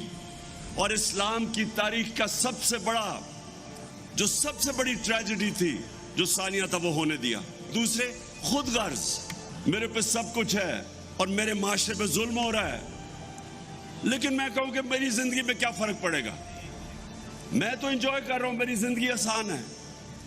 یہ سب سے بڑا پرابلم پاکستان کی ایلیٹ کا ہے کہ ہماری ایلیٹ کیونکہ وہ کمفرٹیبل ہے تو وہ سوچتے ہیں کہ ہم کیوں ظالم کا مقابلہ کریں، اور اس طرح ایک معاشرہ غلام بن جاتا ہے، ظلم کے غلام بن جاتے ہیں، خوف کے غلام بن جاتے ہیں۔ اور جو ایک مسلمان دعویٰ کرتا ہے لا الہ الا اللہ، اللہ تیرے سوا کوئی خدا نہیں، یہ جو خوف کا خدا ہے، یہ جو بت ہے، یہ سب سے خوفناک بت ہے۔ اس کے سامنے جب ایک انسان جھکتا ہے، میری نظر میں وہ شرک کرتا ہے۔ میں ایک آزاد انسان ہوں، میں نہیں کبھی کسی کے سامنے جھکا۔ اور دوسری چیز کہ قرآن کی آیت ہے کہ جب ایک انسان ایمان لے آتا ہے اللہ اس کے خوف دور کر دیتا ہے، خوف کے بت کو توڑ دیتا ہے۔ 70 سال کا ہونے والا ہوں، آج تک میں کسی بڑے انسان کو یا اس انسان کو جس نے کوئی بڑا کام کیا، میں کبھی اس انسان کو نہیں ملا جس نے اپنے خوف کے اوپر قابو نہ پایا ہو۔ کبھی بزدل آدمی لیڈر نہیں بن سکتا۔ 20 سال میں نے انٹرنیشنل کرکٹ کھیلی، کبھی ایک بزدل بیٹسمین بڑا بیٹسمین نہیں بنا، کبھی ایک بزدل بولر یعنی جو مار کھانے سے ڈرتا تھا، ہارنے سے ڈرتا تھا، وہ کبھی اوپر نہیں گیا۔ میں کبھی کوئی بڑے بزنس مین کو نہیں ملا جو نقصان سے ڈرتا تھا، जो भी लोग ऊपर गए उन्होंने कहीं ना कहीं जाके अपने खौफ के ऊपर काबू पाया, और इसलिए अल्लाह ने कुरान में इंसान को आजाद करने के लिए 3 जो इंसान के सबसे बड़े खौफ है, मरने का, जलील होने का और रिस्क जाने का, ये तीनों इंसान को गुलाम बना देते हैं। जो मैं बार बार मिसाल देता हूं कि कूफा के लोगों को पूरी तरह इल्म था कि हजरत इमाम हुसैन राय हक पे थे, लेकिन यजीद के खौफ की वजह से, उसके जुल्म के खौफ की वजह से उन्होंने मुसलमानों की तारीख का सबसे बड़ी ट्रेजेडी होने दी, सबसे बड़ा सानिया होने दिया, सिर्फ इसलिए कि वो डर गए। मैं आप सबको ये कहना चाहता हूं कि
आजादी छीननी पड़ती है। हमारी तहरीक चलती रहेगी हकीकी आजादी की, जब तक हम इस कौम को एक सही माने में एक वो कौम ना बना दें जिसमें हर इंसान के हकूक हों, जिधर थाना, कचहरी, पटवारी की सियासत ना हो, क्योंकि वो हकूक उनको आजाद कर दें लोगों को। क्यों नहीं बरतानिया के अंदर थाना कचहरी होती? क्यों कचहरियों में जुल्म वहां नहीं होता? क्यों पटवारी को रिश्वत नहीं देनी पड़ती वहां? क्योंकि वहां हकूक है इंसानों के, वो आजाद लोग हैं, वो इंसाफ है। मैं सारे पाकिस्तानियों को कह रहा हूं कि देखें, अगर आपका ख्याल है कि तब्दीली आ जाएगी और आप घर बैठे रहेंगे और एकदम तब्दीली आ जाएगी, ऐसे नहीं होता।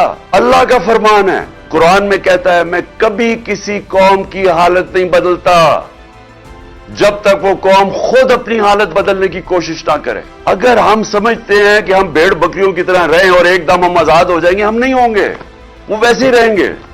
तो ये वक्त है सारी कौम मिलके हमारे साथ जद्दोजहद करे।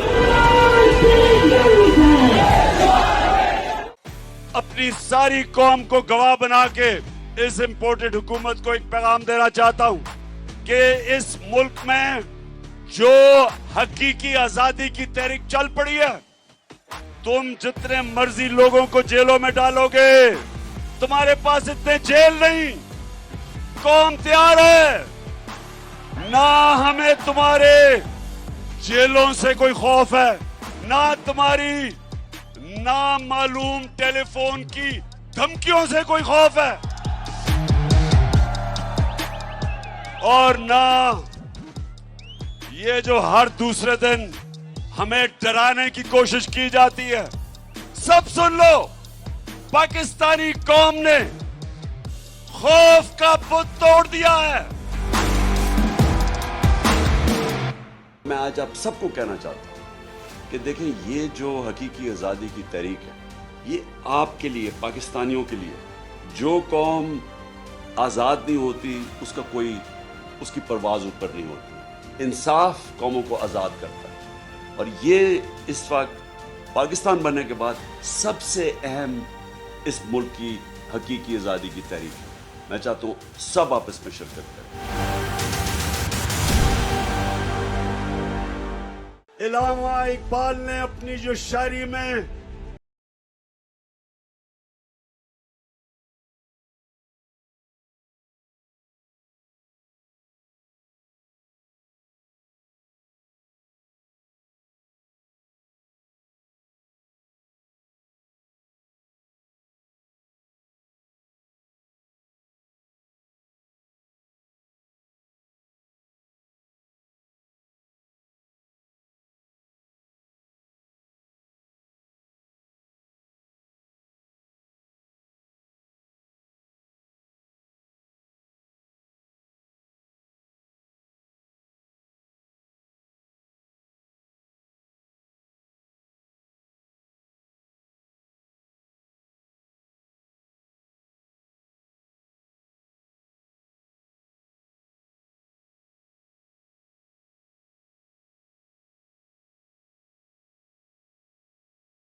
یہ تحریک ہے، یہ پاکستانیوں، یہ آپ کے مستقبل کی تحریک ہے، یہ حقیقی آزادی کی تحریک ہے.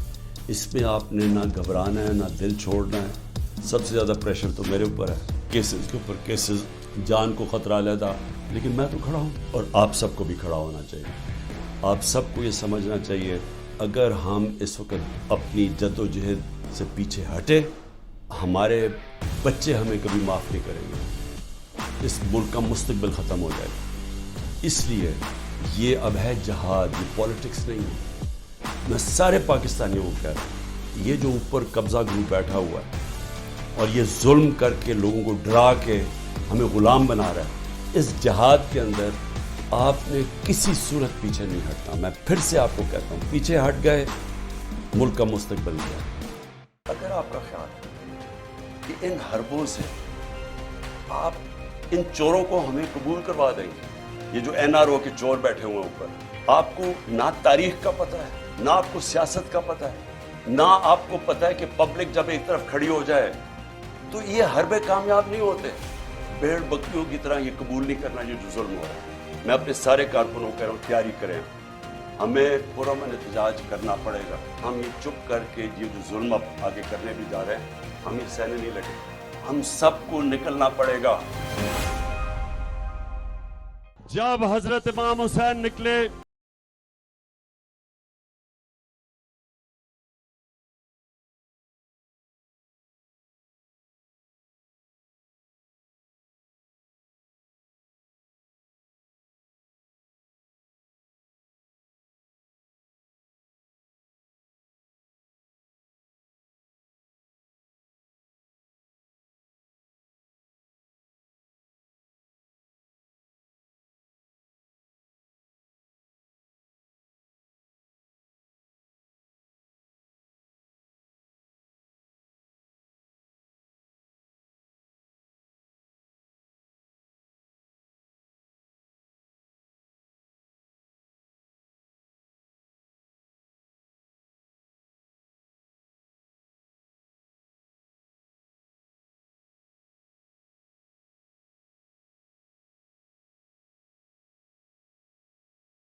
جب ایک قوم یہ فیصلہ کرے، اور جی دیکھیں عمران خان نے وہ دیکھیں کیا کہہ دیا، وہ روس چلا گیا جی، امریکہ ناراض ہو گیا.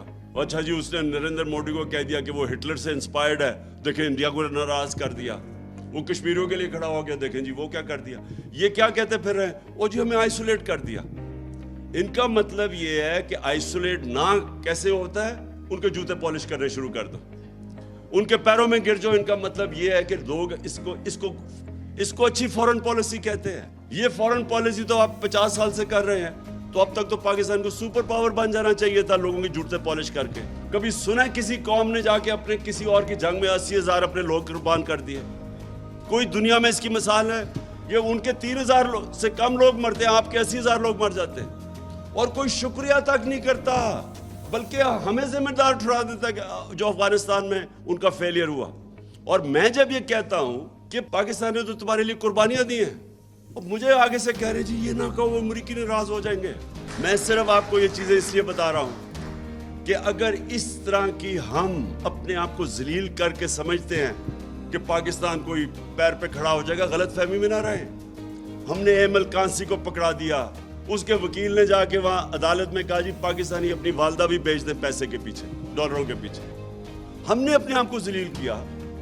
اس کو دوسرے کو ایک رمزی یوسف اس کو پکڑا دیا. ریمنڈ ڈیوس نے دن دہاڑے آ کے 2 پاکستانیوں کو قتل کر دیا، وہ چپ کر کے اس کو واپس بھیج دیا. پھر 400 ڈرون اٹیک کر دیے. کبھی ہوا ہی نہیں کہ دنیا کی تاریخ میں کہ آپ ان کے لیے جنگ لڑے ہیں، وہ آپ کے اوپر ہی ڈرون اٹیک کر رہے ہیں. اس کی کوئی مثال نہیں ہے. اس طرح کبھی قوم نہیں بنتی. میں بار بار مدینہ کی ریاست کی اس لیے مثال دیتا ہوں، وہ پہلے دن مدینہ کی ریاست ہی بن گئی تھی. انہوں نے جدوجہد کی تھی، انہوں نے مل کے کمیونٹی نے 2 جنگوں کے اندر، جنگ احد اور خندق کے اندر، تو امہ کو خطرہ تھا کہ وہ بچیں گے بھی یا نہیں. فاقے کیے انہوں نے جب انہوں نے سیج کی ہوئی تھی مدینہ کی. نبی صلی اللہ علیہ وسلم نے 2 پتھر پیٹ پہ باندھ کے کام کر رہے تھے، وہاں قربانیاں دے رہے تھے. قومیں قربانیاں دے کے بنتی ہے. भिखारियों की तरह भीख मांग के जूते पॉलिश करके कोई कौम नहीं बनी आज तक। हम पाकिस्तानी 22 करोड़ अवाम हैं। हमें ये बताया गया है पिछले 30 सालों में कि जी अगर तो हम अमेरिका हमारे से नाराज़ हो गए तो तब हम ख़त्म हो जाएंगे, अगर जी फलाना हमारे से नाराज़ हो गया तो हम ऐसे करके हमें रख दिया। मैं जब शुरू की क्रिकेट तो हमारी टीम काउंटी क्रिकेट से खेल के बड़े अच्छे खिलाड़ी थे हमारे, तो हमारे टीम के जो सीनियर्स थे उनके जहन में ऐसी एहसास कमतरी थी कि मैं जब शुरू में टीम में आया तो मुझे सीनियर प्लेयर कह रहे जी अंग्रेज से हम नहीं जीत सकते। उसका नतीजा ये होता था कि हम जीते हुए मैच हार जाते थे, क्योंकि पहले से ही हारे हुए होते थे मैच से पहले कि हम तो जो इनसे जीत नहीं सकते। हम जब जीतना शुरू किया तो हमारी टीम इतनी अच्छी नहीं थी, अच्छे अच्छे हमारे खिलाड़ी निकल गए थे जब तक मैं कैप्टन बना, लेकिन क्योंकि हमने ये एहसास कमतरी खत्म की थी, मैंने अपनी टीम को एक चीज समझाई थी कि जब आप कदम रखते हैं तो जब आप टीम मैदान देखते हैं तो पहले ज़हन में डालोगे यहाँ कोई भी नहीं जो मुझे हरा सकता। जब तक आपका ये ज़हन नहीं होता आप जीत नहीं सकते। उसी तरह कौम होती है, अगर कौम के अंदर आप डाल दें जिस तरह ये इन्होंने 10 साल अपने मुल्क के ऊपर ही बमबारी करवाई, अपने लोग मरवाए और डरे बात करते हुए कि जी वो नाराज ना हो जाए अमेरिका। देखें अमेरिका के लोगों को पता है कि जब कोई अपने मुल्क के मफादात के लिए खड़ा होता है वो उसकी इज्जत करते हैं, जब वो उनके पैरों में गिर जाता है उसको इस्तेमाल करते हैं। हम 80 की दिहाई में हमने अमेरिका के साथ मिलके अफगान जहाद लड़ी, जैसे ही वो जहाद खत्म हुई 8-9 साल के बाद रूस सोवियत यूनियन हार गई, हमारे ऊपर सैंक्शंस लगा दी उन्होंने। जब 9/11 के बाद उनको हमारी जरूरत पड़ी, जॉर्ज बुश ने कहा कि मैं कभी पाकिस्तान, उसने हमें कहा कि अब इस बारी हम पाकिस्तान को अबैंडन नहीं करेंगे। जो हमारे मुल्क को जिल्लत उठानी पड़ी, ये जो वॉर ऑन टेरर के अंदर 80,000 पाकिस्तानियों की जानें गई, इकॉनमी उजड़ गई, कबायली इलाका तबाह हो गया, 35 लाख लोगों ने नकल मकानी की, किसी ने हमारा शुक्रिया अदा भी नहीं किया, किसी ने यह भी नहीं कहा कि पाकिस्तानियों आपने हमारे लिए कुर्बानी दी। उनकी गलती नहीं है, हमारी गलती है। अगर हम इस्तेमाल होना चाहें दुनिया हमें इस्तेमाल करेगी, अगर हम अपनी इज्जत नहीं करेंगे दुनिया इज्जत नहीं करेगी। दुनिया में लोग कामयाब होते हैं वो मुश्किल फैसले करके होते हैं। जो लोग आसान रास्ता ढूंढते हैं ये आपकी बेहतरी का रास्ता नहीं होता। जब आपकी जिंदगी में रेजिस्टेंस ही खत्म हो जाती है, चैलेंजेस ही चले जाते हैं, इंसान तो बूढ़ा ही तब होता है जब चैलेंज खत्म हो जाते हैं। मैंने कितने गवर्नमेंट ऑफिसर्स देखे हैं जैसे ही रिटायर होते हैं बाल सफेद हो जाते हैं उनके, बेचारे किसी को हार्ट अटैक हो जाता है, कुछ हो जाता है। क्रिकेटर्स मैंने देखे हैं क्रिकेट छोड़ के, अभी मैं देखता हूँ जो मेरे जमाने में छोड़ के गए थे वो अभी भी कमेंट्री कर रहे हैं। चैलेंज खत्म हो गया। जिंदगी जो आपकी है, जितने आप चैलेंजेस लेते जाते हैं उतनी हर स्टेज एक स्टेपिंग स्टोन हो जाता है। जिस दिन आपका चैलेंज खत्म होता है आपकी जिंदगी का नीचे का सफर शुरू हो जाता है। तो जिन्होंने भी आज तक जिंदगी में ऊपर पहुंचे हैं बड़े फैसले किए। बड़ा फैसला वो होता है जिसमें रिस्क होती है, इसलिए बड़ा फैसला, नहीं तो सब कर लें। बड़ा फैसले में एक और चीज होती है, अपने से हट के होता है। जो छोटा फैसला होता है वो जात के ऊपर होता है, सेल्फिश होता है, अपनी मेरी जात, मेरी जिंदगी, मेरी तनख्वाह। जो बड़ा फैसला होता है वो फिर आप इंसानियत का सोचते हैं। तकरीबन 40 साल के बाद, 40 साल पहले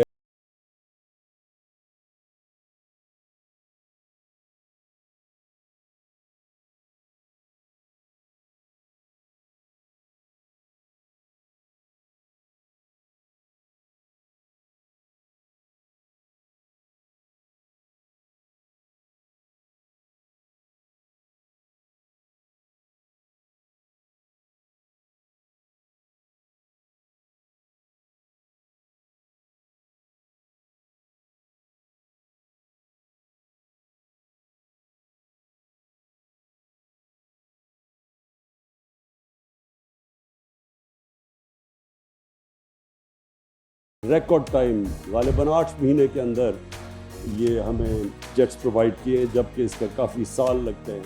हमें बड़ा कॉन्फिडेंस है कि हमारे पास ऐसी आर्म फोर्सेस हैं जो हमारे मुल्क का दिफा कर सकती है। हमें ये कॉन्फिडेंस है कि कोई भी पाकिस्तान की तरफ अगर देखेगा अग्रेशन के लिए, तो उनको पता होगा कि उनको बहुत बड़ा नुकसान उठाना पड़ेगा।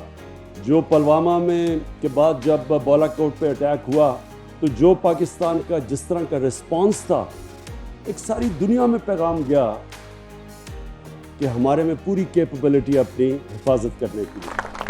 आपको मैं ये एहसास आज दिलवाना चाहता हूँ कि असल में आपकी आर्म्ड फोर्सेस की ताकत तब बनती है जब सारी कौम उनके पीछे खड़ी है। आर्म्ड फोर्सेस उस मुल्क की तकड़ी होती हैं जब कौम और आर्म्ड फोर्सेस एक ही तरह सोच रहे हो।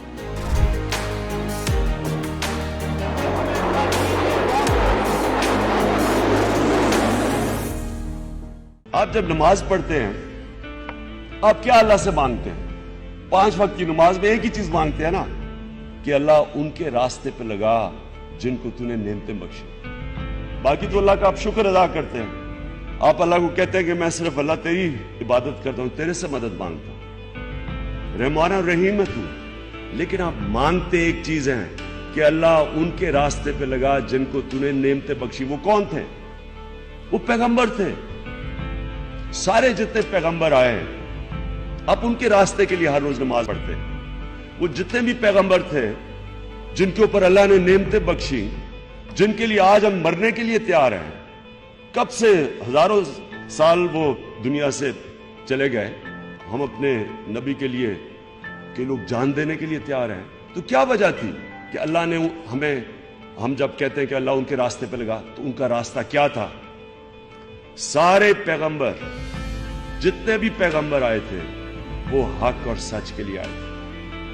वो सोशो इकोनॉमिक जस्टिस के लिए आए थे। हजरत मूसा जो फिरौन था, उसकी फिरौनियत के खिलाफ आए थे, इंसाफ के लिए आए थे। हजरत ईसा के ऊपर एक बड़ी जबरदस्त किताब है, एक रजा इस्लाम ने लिखी है, द ज़ेलट। वो कहते हैं वो फ्रीडम फाइटर थे। वो जो रोमन्स की इंपीरियलिज्म थी और जो ज्यूइश क्लर्जी थी, जो ज्यूइश एलीट थी, उसके खिलाफ आम आदमी के लिए खड़े हुए थे। और हमारे नबी मक्का की एलीट के खिलाफ खड़े हुए थे। वहां भी बड़ा अमीर अमीर था और गरीब गरीब था। तो आपका जो मकसद है, जिस तरह इब्ने खालदून कहता है कि इंसान का दुनिया में मकसद ही एक है, to fight for a just society, इंसाफ के लिए खड़े हो। ये सारे पैगंबरों का भी ये मकसद था। ये आपका भी अल्लाह ने जो दुनिया में भेजा है, अपने से पूछें कि मैं इस दुनिया में क्या कर रहा हूं। आप दुनिया में एक अदल और इंसाफ के निजाम के लिए आए हैं। पाकिस्तान बदल गया। जो इस वक्त सियासी शऊर आ गया है, जो नौजवान इस वक्त तैयार हो रहा है, जो मैंने अब नौजवान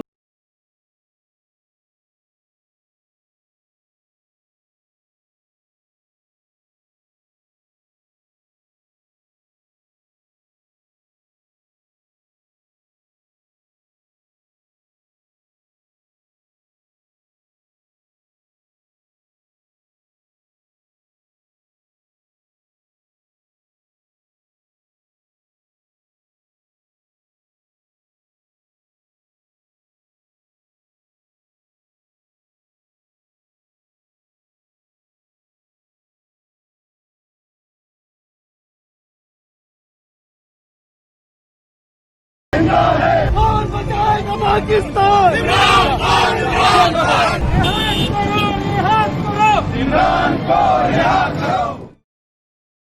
असल में इस्लाम के ऊपर इतना ज्यादा 9/11 के बाद और नौजवानों को इतना भटका दिया गया है कि जी ये मॉडरेट मुसलमान है, ये तालिबान है, ये फलाना है, ये रेडिकल है, ये जनाब ये एनलाइटेंड है, मॉडरेट है। असल में तो इस्लाम एक ही है। और अगर हमें किसी को फॉलो करना है तो हमारा नजरियाती जो हमारा लीडर है वो है अल्लामा इकबाल, जिस पे कंसेंसस है। मैंने अल्लामा इकबाल को बड़ी लेट डिस्कवर किया अपनी जिंदगी में। जब मेरे में ईमान आया तो मैं इकबाल को समझा, उससे पहले मुझे उसकी नहीं समझ आती थी। वो कहता है कि एक सजदा जिसको तू गिरा समझता है देता है हजारों सजदों से निजात। अब ये अगर आपको ला इलाहा इल्लल्लाह आपके दिल में नहीं, आपको समझ ही नहीं इसकी आ सकती, क्या इसका मतलब है? इकबाल जो है, अगर हमने समझना है इस्लाम को, और मैं नौजवानों को कहता हूँ इकबाल को पढ़ लें। इकबाल जैसा जीनियस शायद ये आया होगा, तो मैं तो कोई स्कॉलर नहीं हूं, लेकिन मुझे किसी ने اس سے زیادہ متاثر. اقبال ایک اوریجنل مائنڈ تھا. اقبال مغرب کے فلسفے سمجھ بیٹھا تھا, قرآن سمجھ بیٹھا تھا, تاریخ سمجھ. تو اقبال کا جو فلسفہ ہے وہ صحیح معنی میں اگر ہم نے سمجھنا کہ پاکستان کیوں بنا تھا, اقبال کو آپ پڑھ کے تو آپ سمجھیں گے کیا سٹیٹ ہونی چاہیے تھی, کس طرح کا اسلام ہونا چاہیے.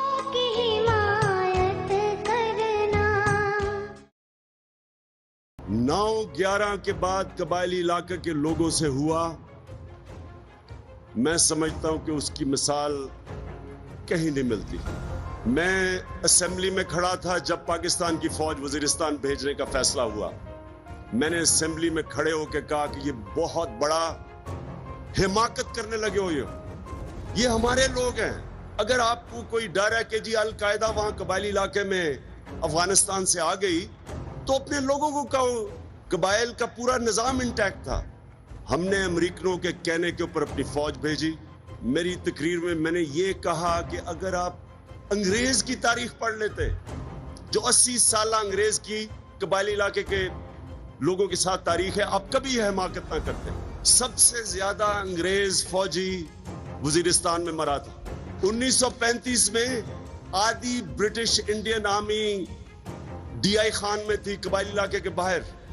تو وہ جو انگریز جو سپر پاور تھی, وہ جب ان کو قابو نہیں پا سکا تو ہمیں کیا ضرورت پڑی تھی اپنی فوج اپنے لوگوں کے اوپر وہاں بھجوا دیں. کیونکہ امریکہ نے آرڈر کیا تھا کہ جی القاعدہ ہمیں پکڑا کے دو, جو ہماری کی ذمہ داری تھی. القاعدہ ایران میں بھی گئے, انہوں نے کیوں نہیں ملٹری آپریشن شروع کر دیے امریکہ کے کہنے پہ. بہت بڑی ہم نے اپنے قوم سے, پاکستان سے اور قبائلی علاقے کے لوگوں سے ہم نے بہت بڑا ظلم کیا. ہوا کیا, جب ملٹری ایکشن شروع ہوا, اوپر سے ڈرون اٹیک شروع ہوئے, وہاں جو جن لوگوں کے لوگ مرے وہ کھڑے ہو گئے بدلہ لینے کے لیے. اب بدلہ لینے کے لیے پاکستانی فوج سامنے تھی. ہم نے اپنی فوج اور اپنے لوگوں کو لڑا دیا. وہاں جو تباہی مچی قبائلی علاقے میں وہ اب تاریخ کا حصہ ہے, اور صرف امریکہ کے کہنے پہ ہم نے یہ کیا. اور جب بھی اس ملک کی تاریخ لکھی جائے گی اور یہ ہم پیچھے دیکھیں گے, یہ بہت بڑا ہم نے جرم کیا. شوکت خانم کینسر ہاسپٹل بنا تھا, اس کی وجہ یہ تھی کہ میو ہاسپٹل میں ایک آدمی دوائیں خریدنے کی کوشش کر رہا تھا, بھائی اس کا کینسر سے مر رہا تھا. اور اس کو جب میں نے دیکھا تو اس نے پوچھا کیا دوائیں میں نے ساری لے لی. تو جب اس نے جو اسسٹنٹ تھا ڈاکٹر کا, اس نے کہا نہیں ابھی آپ نے یہ بھی دوائی لینی ہے. تو میں آج تک اس کی شکل پہ مایوسی نہیں بھول سکتا. جو تکلیف تھی اس کو, سارا دن مزدوری کرتا تھا, ساری شام اپنے بھائی کے ساتھ گزارتا تھا جو کینسر سے مر رہا تھا. تو اس لیے وہ مجھے کبھی بات نہیں بھولی جس نے میری زندگی کا رخ بدلا. نہ وہ میں دیکھتا, نہ کینسر ہاسپٹل بناتا, اور نہ ہی پھر آخر میں پالیٹکس میں آتا. کیونکہ یہ جیسے ہی آپ اللہ کے راستے پہ چلتے ہیں, یعنی کہ اللہ کی مخلوق کی جب آپ خدمت کرنے کے لیے نکلتے ہیں, آپ کی زندگی بدل جاتی ہے. آپ کو سمجھ آ جاتی ہے کہ اللہ نے ہمیں اس دنیا میں پیدا کیوں کیا, ہمارا آنے کا مقصد کیا تھا. اور وہ جو سفر شروع ہوا وہ میو ہاسپٹل میں اس غریب آدمی کو دیکھ کے, تب میں نے یہ فیصلہ کیا کہ کرکٹ کے بعد میں اپنی زندگی گزاروں گا اس ملک کے ان لوگوں کی بہتری کے لیے جن کو ہماری سٹیٹس نے پیچھے چھوڑ دیا, جو پرواہ نہیں کرتی ہوں.